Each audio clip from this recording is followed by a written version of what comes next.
মাঝ আকাশে বিমানের জানলা ভেঙে ছিটকে পড়ে যাচ্ছিলেন এক যাত্রী। তবে শেষ মুহূর্তে স্বামীর পা শক্ত করে চেপে ধরে তাকে নিশ্চিত মৃত্যুর হাত থেকে বাঁচালেন তার স্ত্রী। শুক্রবার গ্রিস থেকে জার্মানিগামী এয়ার রায়ান একটি ফ্লাইটে এই ঘটনা ঘটে। উড়োজাহাজের ডান দিকের ইঞ্জিন থেকে ছিটকে আসা ধ্বংসাবশেষ বিমানের জানলায় আঘাত করলে সেটি ভেঙে যায়।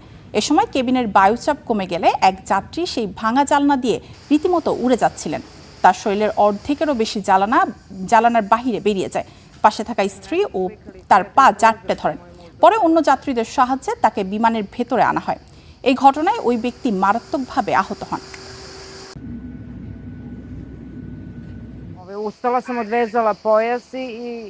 আমার স্বামীকে যখন ভেতরে টেনে আনতে সক্ষম হই, দেখি তার চোখ মুখ নাক রক্তে ভরে গেছে, হাতে মারাত্মক জখম হয়েছে।